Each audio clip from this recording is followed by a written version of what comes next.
Ao vivo com Silmar César Miller e os destaques do agronegócio. Bom dia, Silmar. Meu caro Otávio, muito bom dia aos nossos amigos do Terra Viva. Bom, Hora de dar uma conferida no mercado, né, Tavinho? é isso aí o que temos para esta quarta-feira, meio de semana.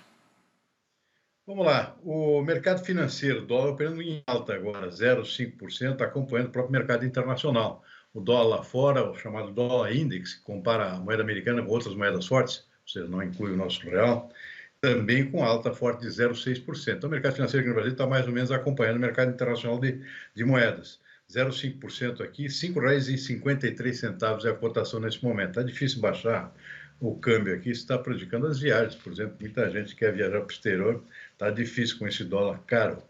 O mercado de ações em queda, o índice Bovespa perdendo 0,4% na B3 nesta manhã de quarta-feira. Petróleo, apesar de todas as tensões no Oriente Médio, caindo. Voltou a cair aqui 1,77 dólares e 80 centavos o barril. O mercado está refletindo mais a preocupação com a economia da China. A segunda maior economia do mundo, não vai bem e ela é grande consumidora e importadora de petróleo, portanto, o mercado de petróleo reage negativamente a essa perspectiva econômica chinesa. A economia vai mal, o petróleo diminui o consumo e o preço cai. E é o que está acontecendo nesse momento. 77 dólares e 80 o barril do tipo Brent, que é referência, inclusive, para o nosso aqui da Petrobras. O que, para nós aqui, é bom porque evita aumentos novos nos combustíveis, na gasolina em particular. Mercado de commodities agrícolas. Soja teve um início de semana positivo, mas agora volta a cair. Não adianta. A safra americana está indo muito bem e isso acaba pesando nos preços da oleaginosa na Bolsa de Chicago e aqui no Brasil não é diferente. Houve uma previsão aqui, e há ainda uma previsão de clima mais quente e seco nessa fase final da safra americana, mas nada que mude o cenário de uma safra ainda bastante boa por lá, e isso é fator de pressão. Tem outro fator aqui que também ajudou nesse comportamento, que são previsões novas que estão surgindo, a gente vai comentar uma agora, daqui a pouco, de que a safra brasileira tende a se recuperar por aumento de área ou também e principalmente por recuperação da produtividade, porque o clima aqui no Brasil para a próxima safra está apontando aqui uma certa normalidade depois do efeito negativo que teve na safra anterior, com seca afetando Mato Grosso, enchentes no Rio Grande do Sul e assim por diante. Então, soja operando com alta, 0,8% agora há pouco, milho também sobe na Bolsa de... Perdão, soja operando com queda por conta disso, 0,8%, milho também caindo 0,3%. Na contramão que está subindo é o trigo. Trigo com alta de 1 ponto percentual nesse momento. Na Bolsa de Nova York cai o preço do algodão, café arábica também. O algodão cai 1,1%, café arábica menos 0,3%. O café robusto, que é referência para o nosso Conilon, aqui é o contrário, está subindo 0,4%, ainda refletindo preocupação com a safra do Vietnã, que é o maior produtor dessa variedade. Açúcar também cai 1 ponto percentual, tinha subido muito nos últimos dias. Suco de laranja também com queda 0,2%. Na contramão sobe o cacau, 0,7% lá na Bolsa de Nova York, e o boi gordo no mercado futuro da B3 também volta a subir 0,4% nesse momento. Tá vendo? Pois é, e o açúcar, como você citou aí, o açúcar deve sofrer reflexos aí desses incêndios, como você mesmo disse ontem. Inclusive, qual foi o número, João, lançado aí pela União? 500 milhões de reais é o prejuízo estimado pela indústria canavieira aí de prejuízos com os canaviais. Canaviais que não podem ser queimados, é proibido queimar qualquer coisa no estado de São Paulo. Faz 15 anos, não se queima mais canavial, é crime ambiental. E aí muita gente acusando, dizendo que o agronegócio é que queimou os canaviais. Mas está aí o número indicando um prejuízo inicial de 500 milhões de reais.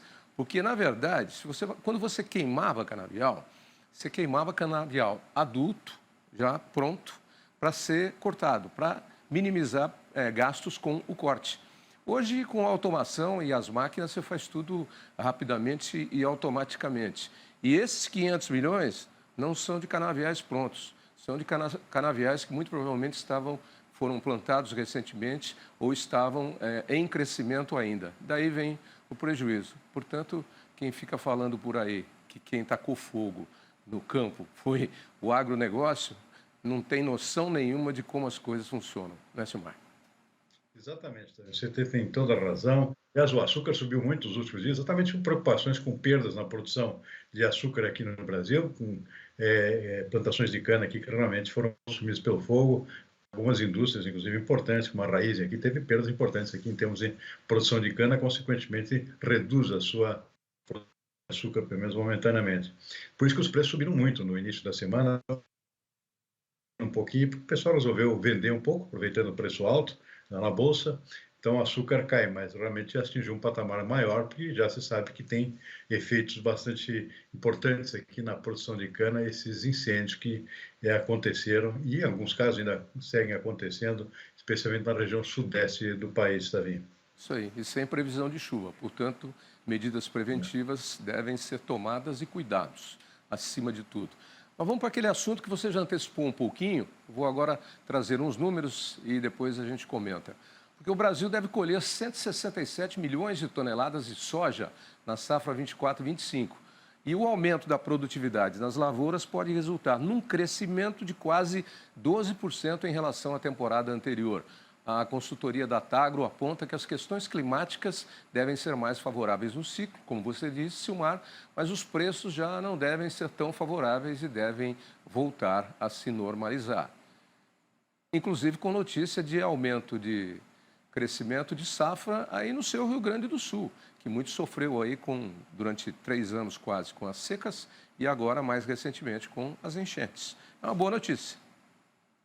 Não, também. A área não deve crescer muito porque o preço não está estimulante para o produtor. Então, o que se prevê aqui é uma recuperação, sobretudo na produtividade, depois da quebra da safra atual. Teve problema sério já na virada do ano, com seca histórica no Mato Grosso, derrubou a produção do principal estado produtor de soja do país, e depois as enchentes que afetaram aqui a safra do Rio Grande do Sul, né? Outros estados tiveram problemas de falta de chuvas também, que afetou a produção, que é o caso do Paraná, por exemplo, Mato Grosso do Sul. Agora, então, a tendência para a próxima safra é basicamente uma tendência de recuperação, não é muito estimulante para o produtor o preço atual só não está bom, não é isso que está estimulando esse aumento dos produtores que a gente já comentou aqui, e sim a questão da recuperação da produtividade, porque a tendência do clima, pelo menos por enquanto, é mais positiva para a próxima safra. Então, isso permite uma produtividade mais ou menos dentro do. É isso que faz com que as previsões indiquem uma safra possivelmente até 167 milhões de toneladas, a previsão aí da Datagro Consultoria. É exatamente uma safra possível, exatamente por conta mais da recuperação do que necessariamente por estímulo do produtor com preço, que não é verdade. Isso aí, vamos mudar de assunto. Pessoal, dá para dar uma turbinada aí na internet do Silmar, que está picotando muito, a gente está perdendo algumas informações aí. Faz que nem carro quando começa a falhar. Põe um limpador de bico lá, ou um aditivo. Dá um up aí na internet do Silmar, enquanto eu falo de um outro assunto. A seca que derrubou o rendimento da segunda safra de milho em algumas partes do país. A produção de milho safrinha surpreendeu positivamente em algumas regiões do Brasil, como em Mato Grosso, mas o mesmo não aconteceu em outras regiões relevantes para a cultura. Em Mato Grosso do Sul, São Paulo e Paraná, a finalização da colheita mostra um rendimento abaixo do esperado na safrinha do ciclo 2023-24, que sofreu com longos períodos de estiagem. Com isso, a safrinha, que apesar da diminuição representa a maior parte da colheita nacional de milho, deve fechar o ciclo 23-24 com queda de 11,8%, saindo de 102 milhões de toneladas de milho na temporada 22-23 para aproximadamente 90 milhões de toneladas, segundo a última projeção da Companhia Nacional de Abastecimento, a Conab. O número reflete uma queda de 7,2% na produtividade no país. Em Mato Grosso do Sul, a Conab estima uma queda de 36% na colheita. Para São Paulo, a projeção da estatal é de perda de 23% em relação ao ciclo anterior e no Paraná é de 12%. Aí, então, os números, Silmar, como é que você vê? Tavinho, a antiga safrinha, agora de safrinha não tem mais nada, a safra principal do Brasil é a chamada segunda safra, que é essa aí, que está em final de colheita nesse momento. Já sabia desde o início do ano que seria uma produção menor, Tavinho, porque os produtores estavam muito desanimados com o preço, que aliás continua ruim, e resolveram reduzir a área de plantio em praticamente todos os estados. Isso então já indicava desde o início do ano uma tendência de produção menor. Mas não foi só isso, tivemos problemas climáticos aqui que afetaram também a produtividade em alguns estados. É o caso do Paraná, por exemplo, que é o segundo maior produtor de milho safrinha, e teve problemas de seca aqui, e outros estados também, ou quase todos, na verdade, os estados que produzem milho de segunda safra tiveram algum tipo de problema. Mato Grosso do Sul, Minas Gerais, etc. Goiás também. E isso, claro, está levando aqui uma redução ainda maior do que já era previsível lá no início do ano. Portanto, aí uma safra menor, embora eu diria que 90 milhões de toneladas não é nada tão desprezível assim, ainda uma safra bastante boa, considerada todas as circunstâncias, inclusive de preço ruim para o produtor. Vamos ter milho aí, bastante milho para exportar aí na segunda metade do ano, aqui até o final do ano vamos ter muita exportação de milho, que favorece a nossa balança comercial e traz, mesmo com preço baixo, alguma renda do produtor também. Isso aí. É milho que, para quem não sabe, né? O Brasil não tinha tanto milho assim quando eu e o Silmar éramos crianças. Tinha milho, mas não nessa quantidade que tem hoje. Tinha uma safra de milho, muita gente tinha até milho só para cuidar das galinhas, e, entendeu? A indústria usava o milho bastante, mas nós fizemos, através da pesquisa e do desenvolvimento, novas cultivares e hoje a primeira safra se tornou uma gigante. Aí o Brasil inventou a safrinha. Como o Silmar disse, safrinha já não tem mais nada. É a segunda safra, né? Às vezes até maior que a primeira safra.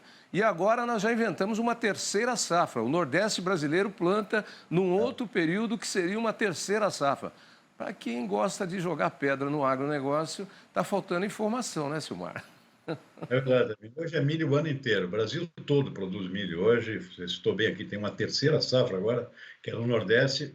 Alagoas está liderando isso aí. Quem diria, né? Alagoas, um grande produtor de milho de altíssima produtividade. É bom pontuar isso aqui. O Nordeste tinha a característica de milho de baixa produtividade, milho de fundo de quintal, como se diria, milho de chácara. E isso mudou, está mudando bastante a realidade. Bahia também produzindo milho de altíssima qualidade e alta produtividade. Uma realidade que mudou bastante. Como você disse, de safrinha, a segunda safra não tem mais nada. Hoje é a safra principal do país e faz com que o Brasil tenha milho para vender para qualquer parte do mundo o ano inteiro. Já somos o terceiro maior produtor mundial, por exemplo, os Estados Unidos e a China, e o Brasil está tentando aí superar os Estados Unidos em exportações de milho. Já no ano passado, deu ali já quase empatado ali com os americanos, que sempre foram líderes no comércio mundial desse cereal também. Aqui do milho, falamos da soja, mas tudo no agronegócio brasileiro é gigante e tem sempre novidade para produzir mais. Daqui a pouquinho eu tenho uma entrevista, inclusive, para falar sobre poda invertida de videira, que é um truque que a pesquisa inventou para enganar a planta.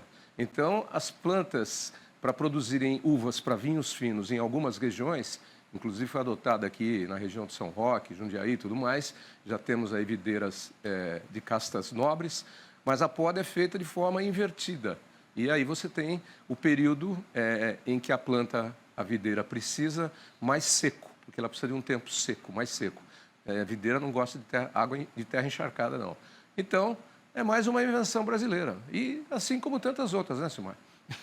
Aí também a nossa Embrapa também é importantíssimo nesse sucesso do agro brasileiro, com muita pesquisa, muita ciência, né? A agricultura hoje é um complexo agrocientífico, eu diria assim, né? Que faz com que o Brasil se transforme nesse gigante aqui, com altíssima produtividade dos arroz, isso é tudo de tecnologia, não precisamos nem aumentar muito a área de plantio, porque a pesquisa nos está levando aqui a produtividades cada vez mais altas e fazendo com que o Brasil seja o que é em termos de agronegócio mundial, um líder. Hoje eu estou puxando a orelha de todo mundo que fala mal do agronegócio. Você citou a Embrapa aí, para quem não sabe, a Embrapa fez há pouco tempo atrás, aí 50 anos. Tem 52 anos. É mais nova que nós dois, Silmar. Mais nova que muita gente. E olha o que a Embrapa fez no agronegócio brasileiro, a revolução. Começou lá com o Cirne Lima, depois o nosso saudoso Paulinelli, E aí segue até hoje, aí, brilhante, comandado por uma mulher, inclusive, hoje, né? A Marruá. É isso, acho que é o sobrenome dela. Ela era aqui da Embrapa de Campinas, Embrapa Tecnologia, né? E hoje é a presidente da Embrapa. Primeira mulher a ser presidente da Embrapa. Marruá. Silvia Masruá. Silmar, hoje tem Prato Brasil, tá? Nós vamos... Hoje é a região centro... Região. Estou enrolando aqui. Hoje é a região centro-oeste, temos 3 cozinheiras lá. Vai ser 2h15 pelo nosso Terra Viva e no Sabor e Arte às 10 da noite. Então, estou convidando todo mundo. Tem umas coisas gostosas lá, hein? Muito bom. Vamos para o fogão. Amanhã a gente volta, Silmar. Abraço. Um abraço, Tavinho. Uma boa tarde para vocês aí, toda a equipe. Até mais.